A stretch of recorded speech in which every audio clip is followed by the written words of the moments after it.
गांधी को गाली देते हैं वो जिनके खुद के पता नहीं कि क्या क्या किए हैं। गांधी का कलेजा नापा नहीं जाता, महसूस किया जाता है कि गांधी का कलेजा कैसे होता है। व्हाट्सएप पे सुबह सुबह जो तुम्हें एजेंडा भेजा जाता है ना, जिसे तुम पोटी करते समय पढ़ते हो, उसी लायक ही है वो, क्योंकि उन्होंने भी व्हाट्सएप पे पोटी करी है।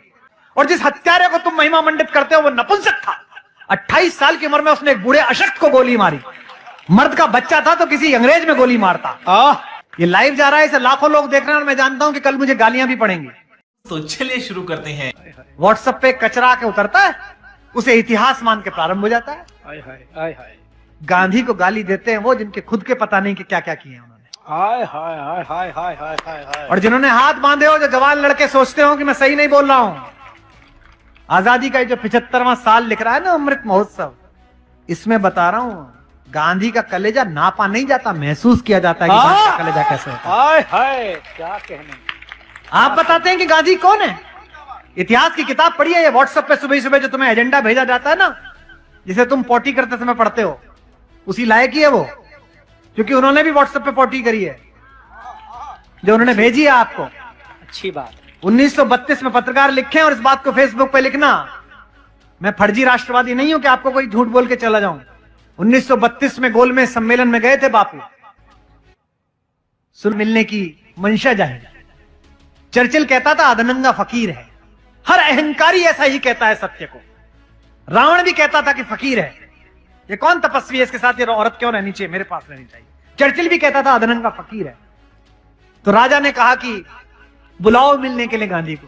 तो आप कभी राजभवन गए हो मिलने के लिए राज्यपाल जी से, राष्ट्रपति जी से मिलने गए हो, तो वहां एक प्रोटोकॉल मिलता है। राष्ट्रपति जी को छुएंगे नहीं, इतनी दूरी पर बैठेंगे, जब इशारा कर देगा एडीसी तो आपको उठना पड़ेगा, ऐसा मिलता है ना प्रोटोकॉल। वो तो दुनिया का सबसे बड़ा आदमी था। और जिस इंग्लैंड का मैं राजा कह रहा हूं, 2/3 दुनिया का मालिक, यूनियन जैक के नीचे पूरी 2/3 दुनिया थी। उसके एडीसी ने लिखकर भेजा कि ग्रे कलर का कोट या ब्लैक कलर का कोट पहनकर आप आए। गांधी पहुंचे, बकिंघम पैलेस के अंदर बग्घी गई, दरवाजा खोला गया तो हिंदुस्तान का 156 इंच का सीना अकेली एक धोती में, यूं ही अधनंगा। एडीसी ने जाकर कहा अंदर जाके कि साहब वो तो कपड़े पहन के नहीं आया। तो जॉर्ज पंचम बोला कि चर्चिल कहता तो था नंगा है, पर इतना नंगा है। हाँ सच है, आप पढ़िए। गांधी से मिले कि ना मिले, एडीसी ने पूछा सर बुलाऊंगा, वापस भेज दूं। राजा को मस्खरी सुनी। राजा ने कहा देखे तो सही कौन आदमी है, पूरा देश खड़ा कर दिया आपने पीछे। इसने कहा बुलाओ अंदर। आया। दुनिया के सबसे बड़े आदमी के सामने हिंदुस्तान का सबसे कमजोर आदमी खड़ा है। और जिस हत्यारे को तुम महिमा मंडित करते हो वो नपुंसक था। 28 साल की उम्र में उसने एक बूढ़े अशक्त को गोली मारी। मर्द का बच्चा था तो किसी अंग्रेज में गोली मारता। हाय हाय हाय। मर्द का बच्चा था तो मारता किसी ऐसे आदमी को गोली। राम नाम जपते हुए एक बूढ़े को गोली मारकर आप उसे क्रांतिकारी बता रहे हैं। क्या बात। मैं जो टिप्पणी पढ़ रहा हूं सुनेगा, बैठिए आप बिराजिए। मैं बहुत बहुत आपका आभार व्यक्त करता हूं, बहुत धन्यवाद। मैं से आपका प्रेम समझ के लगा लेता हूं।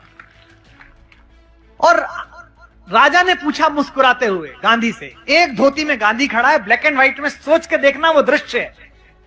आज ये जरा जरा सी बात पर अमेरिका के सामने घिग्गी बांधने वाले, चीन के सामने घुटने टेक देने वाले, जरा जरा सी घुड़की पे बिल में अंदर घुस जाने वाले नेतृत्वों से पूछना चाहता हूं, चाहे इनकी सरकार का हो चाहे उनकी सरकार का हो।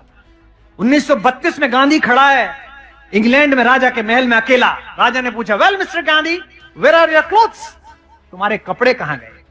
बिना कांपे, यूरेनियम से बने हुए, प्लेटिनम से बने हुए, डायमंड से बने हुए सीने वाले हिंदुस्तान के सबसे बड़े फकीर ने कहा, जो सेंटेंस बोला उसे बोलने के लिए कलेजा चाहिए, नापने के लिए नहीं, महसूस करने के लिए। उसने कहा, हिंदी में सुनाता हूं जो अंग्रेजी में कहा, नॉट इवन माइंड, तुम्हारे कपड़े कहां गए?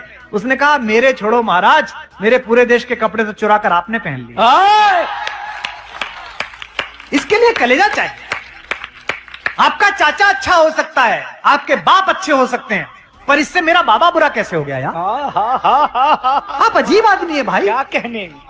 मेरी बेटी मुझसे पूछ रही थी कल, ओके अच्छा tell me who is the best prime minister till date. उसे लगा कि प्रधानमंत्री जी मेरे मित्र हैं तो मैं प्रधानमंत्री जी बोलूंगा। मैं आपको बताता हूं देश का सबसे अच्छा प्रधानमंत्री कौन हुआ। सभी ने अच्छा काम किया। नेहरू जी ने IIT IIMD अच्छा काम किया, इंदिरा जी ने प्रीवी पर्स खत्म किया, बैंकों का राष्ट्रीयकरण अच्छा काम किया, राजीव गांधी कंप्यूटर लेके आए तो बहुत अच्छा काम किया, अटल बिहारी वाजपेयी गठबंधन कैसे चले इस देश को सिखाया, नरेंद्र मोदी ने बहुत अच्छा काम किया, सबने अच्छा काम किया। लेकिन दोस्तों इस देश का सबसे ताकतवर प्रधानमंत्री था 5 फुट 4 इंच का।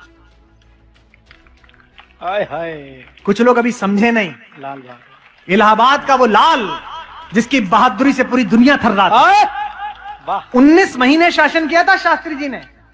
1000 साल में पहली बार हम जीते थे पाकिस्तान के खिलाफ। पहली बार हमने लड़ाई लड़ी और हम जीते। और सेना अध्यक्ष ने आकर कहा कि साहब वो कश्मीर में बहुत ट्रबुलेंस हो रही है। बोले कैसे? बोले वो आते हैं मार के चले जाते हैं। बोले कहां चले जाते हैं? मारो वहां जाके। तो बोले तो सीमा के पल्ली पार चले जाते हैं।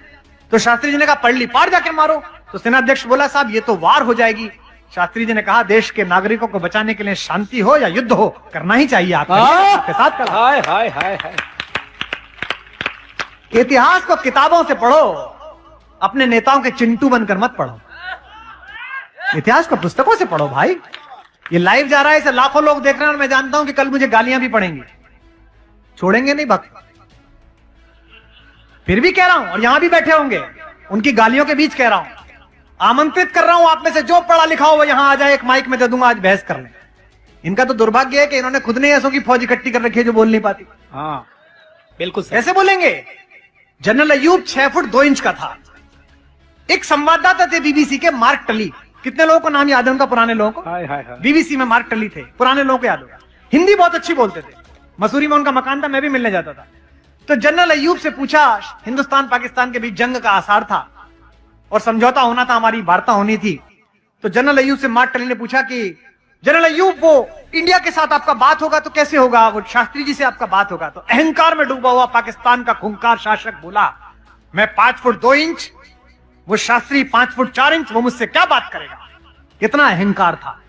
भारत आए, साउथ ब्लॉक में प्रधानमंत्री कार्यालय से अपनी सफेद एम्बेसडर कार में शास्त्री जी फाइल लेके चढ़ रहे थे। मार्क टली दौड़ते दौड़ते गए, शास्त्री जी जनरल अयूब कहते हैं कि वो 6 फुट 2 इंच के, आप 5 फुट 4 इंच के। लड़ाई होने वाली है, लड़ाई के बाद आप दोनों क्या बात करेंगे? बोले वो मुझसे क्या बात करेगा? शास्त्री जी ने मुस्कुराते हुए विनम्रता से जो जवाब दिया वो आपकी हथेलियां गर्म कर देगा। शास्त्री जी ने कहा जनरल साहब ठीक कहते हैं, लड़ाई पूरी हो जाने दीजिए, हम दोनों मिलेंगे, जरूर मिलेंगे, लेकिन हश्र ये होगा कि वो नजर झुकाकर बात कर रहे होंगे और मैं नजर उठाकर बात कर रहा हूं। क्या बात है, क्या कहने। ऐसे लोग हमने पैदा किए इस देश के। कहने, वाह वाह क्या संस्मरण है, वाह वाह वाह। पाकिस्तान के 2 टुकड़े करने वाली महियसी श्रीमती इंदिरा गांधी हमने पैदा की। आप उससे भी महान काम करें। ईश्वर करे कि पाक अधिकृत कश्मीर आप भारत को दिला दें। हम आपके सम्मान में भी कविताएं लिखेंगे। हम आज से 20 वर्ष बाद आपके सम्मान में भी ऐसा करेंगे। लेकिन एक बात ध्यान रखना, आखिरी बात कहकर कविता पढ़ता हूं, जो पीढ़ी अपने इतिहास को गाली देती है उसे वर्तमान भी मार्ग नहीं देता और भविष्य भी उसके लिए रास्ता। मेरे दादा ने 18 बीघे की छोटी सी खेती करके गरीबी में वक्त काटा। मेरे पिताजी ने प्रोफेसर बनके उसी गांव में एक पक्का मकान बनाया। मैंने हिंदुस्तान का सबसे महंगा कवि बनकर उसी गांव में एकड़ों में फैला हुआ फार्म हाउस बनाया। आज मैं उस फार्म हाउस में बैठकर अपने दादा को गाली दूं कि उस पर एक कच्चा ही मकान बन पाया तो मैं एक नीच पोता हूं और एक खराब भारतीय। अच्छी बात है, अच्छा बात, अच्छी। तब कविता पढ़ रहा हूं। स्वागत।